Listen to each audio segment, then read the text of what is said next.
오미크론 대응 심리상담과 관련해서 저희가 상담했던 분들의 사연을 직접적으로 소개할 수 없기 때문에 여러 사연을 각색해서 모두가 공감이 될 수 있을 만한 사연을 하나 소개해 드리려고 합니다. 그래서 제가 라디오 DJ처럼 한번 사연을 읽어보겠습니다. 네. 저는 코로나로 다니던 직장에서 해고 정리되고 혼자서 살면서 아르바이트라도 알아보고 있는 40대입니다. 요새는 사소한 일에도 한 번씩 폭발하면 참을 수가 없어서 힘들어요. 평소에 고혈압도 있어서 몸도 지치고 더 힘든 것 같습니다. 코로나가 시작되면서 1년에 3~4번 주체하기 힘든 그런 화가 나는 것 같아요. 그렇게 화를 내고 나면 너무 허탈하고 이렇게 살아서 무얼 해야 하나 싶은 거예요. 불면증으로 밤낮이 바뀌었는데 자도 피곤하고 한 번은 얼마나 자는지 보니까 12시간이 넘게 자는 것 같아요. 더 피곤하고 이제는 밤에 누우면 아예 잠도 오지 않아서 밤에 인터넷으로 쇼핑도 많이 하기도 하고요. 외롭다가도 가족이나 친구들을 만나면 잘해야 되는데 나만 모르고 있는 정보나 나에게 묻지도 않고 따라오라고 하면 자격지심에 화가 더 폭발하는 것 같아요. 그러고 나면 내 성격이 소심하고 창피하고 무시당했다는 생각이 들어서 너무 억울하고 그래요. 코로나가 길어지고 있는데 왜 나만 이렇게 힘들까요? 화를 안 내고 싶은데 좋은 방법은 없을까요? 라고 사연을 저희가 좀 각색해 보았습니다. 사실 상담을 진행하면서 이렇게 최근 들어서 화가 너무 많이 난다. 화를 참기가 너무 주체하기 어렵다. 이런 이야기를 주시는 분들이 많은데요. 혹시 이렇게 화가 많을 때 혹은 긴장과 스트레스가 높을 때 어떻게 하면 좋을까요? 사실 짜증, 화, 이렇게 분노 이런 감정에 자유롭고 편안하신 분은 아마도 없을 것 같아요. 그런데 이 사연을 주신 분처럼 지금 더더군다나 내가 1년에 3번, 4번은 많지는 않을 수는 있겠지만 그 한 번 폭발하고 나서 제일 힘든 게 사실 본인이거든요. 그래서 이러한 사연을 주신 게 아닌가 싶은데 어쩌면 장기적인 코로나 때문에 생길 수 있는 장기적인 긴장과 스트레스가 우리 몸과 마음에 어떤 변화를 주고 있는 것 같아요. 그렇다고 한다면 우리가 이런 면을 내 성격이나 또는 내가 모자라거나 내가 쓸모가 없거나 라고 하는 어떤 나한테 화살이 오는 것들을 최대한 잘 막아야 되겠다라는 생각이 먼저 들거든요. 혹시 최근에 이렇게 지내시면서 이런 스트레스를 좀 스스로도 받으신 적이 좀 있으실까요? 자, 제가 어제 강의도 너무 재미있게 들었었는데, 환기라는 표현을 주셨잖아요. 정서적 네네네. 환기. 네. 근데 코로나가 이렇게 장기화되니까 친구들 만나서 수다도 좀 떨고, 이렇게 뭐 놀고 하면서 내가 갖고 있는 스트레스를 좀 풀었던 것들을 못하게 된다는 생각이 드니까 되게 별거 아닌 단어. 예전 같았으면 그래, 그럴 수 있어 라고 했던 이야기들을 누가 할 때 어떻게 네가 나한테 그럴 수 있어? 막 이런 감정이 훅 하고 올라오기도 하는 것 같아요. 저만 해도. 그렇죠. 네. 예. 작은 것, 사소한 것. 내가 이런 것 때문에 화를 내서 무너지나? 라고 하는 것의 이면에는요. 굉장히 오랫동안 내가 참았구나. 또 애썼구나. 그리고 견디려고 노력했구나. 라는 그 시간이 있었다는 것을 뜻해요. 그렇기 때문에 폭발한 결과를 가지고 무조건 나에게 화살을 돌리는 것은 어쩌면 애써오고 참아왔고 하는 그 모든 것들을 부정하는 것과 같기 때문에 또 그것 또한 다시 스트레스가 될 수도 있을 것 같아요. 그래서 저희가 사실은 서울시 코비드19 심리지원단 홈페이지에선 마음 처방전이 여러 가지의 뉴스카드로 제시가 되고 있는데요. 그 중에 하나를 좀 여러분들께 소개드리고 싶습니다. 이렇게 스트레스, 과부하라든가 분노를 참기 어려울 때 우리는 어떻게 대처하면 좋을까에 대해서 작년부터 이미 안내가 되고 있습니다. 맞습니다. 예, 맞습니다. 그래서 4가지 대처 방법을 소개하고 있는데요. 그것도 같이 함께 이야기를 좀 나눠드릴게요. 첫 번째는요. 무조건 화내지 말아야 되겠다. 다음부터는 그러지 말아야지 라고 섣불리 하는 약속은 또 나는 참을 수 있고 또 애쓸 수 있기 때문에 어떻게 보면은 정말로 정답이 될 수 있을까라는 면에 있어서는 실제로는 그렇게 되기가 좀 어려울 것 같아요. 의지만으로는 어렵지요.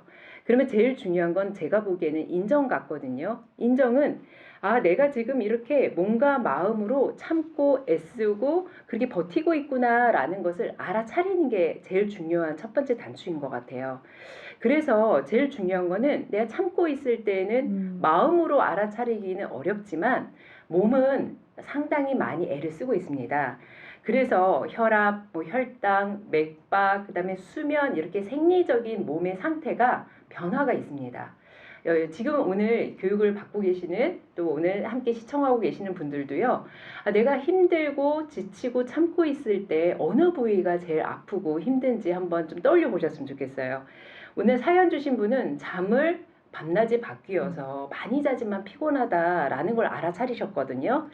그래서 이렇게 내가 몸의 상태나 마음의 상태가 힘들다라고 하는 것이 있을 때 어깨가 쑤시진 않는지 또는 골치가 아프진 않으신지 자꾸 두통이 심해지고 또는 허리가 더 아프진 않으신지 이런 것들로 인해서 내가 몸으로 굉장히 견디고 있다라고 하는 부위를 잘 알아차리시고 이 부위를 충분히 내가 조금 더 풀어주고 편안하게 두는 것으로 시작을 하시는 것도 참 중요하겠다라는 생각이 듭니다. 네, 부수님도 말씀 듣다 보니까 내가 나를 알아채는 거 정말 그렇죠. 중요하구나. 네. 내가 왜 화를 내면서도 왜 내는지 모르고 가시는 분들도 많았을 텐데 말씀 주신 것처럼 내가 너무 긴장하고 스트레스 때문에 견디고 있느라 애쓰느라 네. 이렇게 반응을 보이고 있구나를 알며 조금 더 이런 이야기들을 나누는 게 네, 네, 너무 네. 중요하겠다라는 네. 생각이 듭니다. 네. 혹시 두 번째 방법은 또 뭐가 있을까요? 그렇죠. 사실 지금 채팅으로 박은영님 말씀 주셨는데요. 아, 코로나로 밀접 접촉이 될까봐, 내가 그래서 확진자가 될까봐 뭘 하기도 전에 너무 걱정이 많아요라는 말씀 주셨어요. 예, 맞아요. 많은 시민들이 두려움에 대해서 한국 스트레스 트라우마 학회에서 조사한 실태 조사에 의해서도요, 확진자가 되는 것에 대한 두려움, 더 나아가서 많은 시민들이 가장 높게 응답한 두려움은요, 나로 인해서 내 가족이 감염이 될까? 또는 나로 인해서 타인에게 피해가 주진 않을까라고 하는 두려움까지도 확대가 많이 된다라고 해요. 그랬을 땐 이렇게 알아차리고 나서는요, 두 번째는요, 이렇게 다양한 뉴스가 쏟아지고 있고요. 숫자가 막 계속 나오고 있고요. 모두가 사각지대인 것 같은 여러 가지 안 좋은 사건, 사고가 내 귀에 들리기 시작해요. 그거는 다른 말로 얘기하면은 내 주변에 전쟁이 일어나고 있는 것과 흡사한 스트레스를 받고 있다라고 전문가들이 이야기를 많이 하시거든요. 필요한 정보를 뉴스를 통해서 알고 캐치하시는 건 너무 중요한데요. 하루 종일 뉴스가 틀어져 있다라고 하는 것은 전쟁에서 일어나는 그런 여러 가지의 상황을 내가 직접 다 몸소 체험하고 있다라고 보시는 것도 맞을 것 같아요. 그래서 오히려 이럴 때에는 조금 더 뉴스를 내가 듣는 시간을 좀 정하셔서 좀 더 내가 늘 듣는 이런 상황에서 좀 통제를 좀 해 주시는 것. 그래서 하루에 한 번 내지 두 번 시간에 좀 시청하시는 것도 되게 도움이 될 것 같아요. 이런 것처럼 내가 에너지는 한정되게 쓰고 있기 때문에 이 마음의 전쟁터와 같은 이 상황에서 내가 충분히 에너지를 잘 써야 되는 상황이기 때문에 오히려 내가 좀 편안하게 둘 수 있는 공간, 시간 이렇게 순간적으로 나를 좀 더 고요하고 좀 이완시키고 좀 마음과 몸을 좀 내려놓는 그러한 어떤 특정한 것을 순서로 주는 것들이 오히려 더 두 번째로는 필요하겠다. 그렇게 따졌을 때는 많은 시민들이요. 언제 조금 그래도 잊고 사는가라고 했을 때는 의외로 애완견하고 먹이를 주고 배변을 치우고 또 쓰다듬어 주거나 또는 내가 키우는 식물을 물을 주면서 내가 약간은 그렇게 잊고 지낸 시간만큼은 내 마음이 좀 편하다 이렇게 얘기하시는 분들도 어쩌면 이 두 번째 실천을 잘하고 계시는 것일 수도 있겠습니다. 네, 그래서 사실 이제 코로나가 길어지면서 집안에서 내가 할 수 있는 활동을 찾아야 된다, 네. 취미를 찾아야 된다 이런 이야기들이 많았는데 그것과 또 맞닿아 있는 것 같아요. 아, 네, 그럼요. 네, 그래서 혹시 또 마지막으로 소개해 주실 네. 팁도 있으실까요? 네, 마지막으로도 말씀을 드릴 때는요, 이런 실천 활동을 굉장히 잘 하시는 분들은요, 이거 말고도 좀 더 해볼 수 있는 게 없겠느냐라고 하면은요, 약간의 땀이 맺힐 수준의 그런 신체 운동이 훨씬 더 웬만한 항우울제 를 먹는 것보다 낫다라고 얘기를 하실 만큼 사실 신체 활동이 항 스트레스를 막는 거에 굉장히 도움이 되는데요. 마지막 네 번째로 정말로 저희가 드리고 싶은 말씀은요. 사실 우리가 이 시기에 정말로 필요한 건 우리 모두 다 이 어려운 시기를 잘 견디고 또는 애쓰고 버티고 있기 때문에 이럴 때 사소한 말 한마디, 다정한 말투, 그리고 우리 모두가 어쨌든 되게 따뜻한 심정으로 응원하고 있는 어떠한 사소한 습관들이 오히려 많은 위안이 된다라고 말씀을 주시는 분들이 참 많으세요. 그랬을 때 내가 이 시기에 들을 수 있는 좋은 말, 긍정적인 말, 이런 말들은 무엇일까요? 어려운 시간인데 잘 버티고 있다. 애쓰고 있다. 화를 내고 짜증을 낸 것들에 대해서 어쩌면은 충분히 너가 얼마나 힘들었는지 좀 더 그런 마음을 좀 듣고 싶다. 나도 왜 그랬는지는 모르겠지만 내가 정말로 하고 싶었던 말이 무엇이었을까? 이런 것들을 좀 더 성찰하고 충분히 나를 인정해주는 그런 시간들이 훨씬 더 중요할 것 같습니다. 그래서 실망이 크다는 건 기대가 높았다는 것이기도 하고요.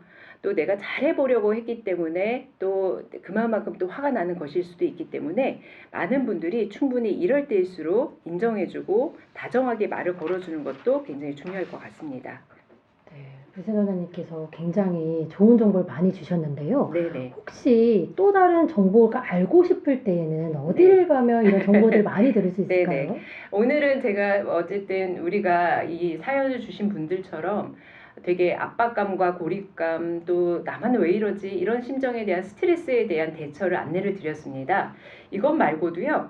너무너무 화가 난다라고 하는 상태는 내가 녹아버릴 것만 같은 상태라고 하는 그런 분노에 대한 어려움들도 있거든요. 그랬을 때는 우리가 우선 너무 씩씩거리고 있는 마음에 있어서는 내 공간과 장소를 잠깐 피하고 그 다음에 진정하고 또 생각을 해보는 거죠. 손해와 다른 사람들에게는 어떠한 효과와 어려움이 있는가에 대해서 헤아려 있는 여러 가지 어떤 과정들이 있습니다. 이런 것들에 대한 것도 저희가 마음 처방전으로 저희가 잘 수록을 하고 있는데요. 어디를 찾아오시면 좋겠는가라고 보시면 앞서서도 얘기를 드렸듯이 서울시 코비드19 심리지원단 홈페이지에 마음 처방전에서 이런 마음을 다스리고 또 폭발할 때 우리는 주변에서 어떻게 도움을 줄 수 있는가에 대해서도 충분히 찾아보실 수 있습니다.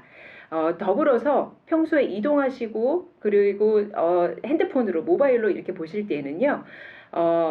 모두다라고 하는 심리상담 정보 제공 플랫폼과 그 다음에 카카오톡 채널 누구나 챗봇을 또 활용하셔서요. 충분히 내가 순간순간적으로 마음을 헤아리기 어려울 때 그리고 또 상담소까지 찾아가서 문턱이 높은 상담을 받기가 쉽지 않으실 때 이런 정보들을 활용하시는 것도 충분히 권고해 드리고 싶습니다.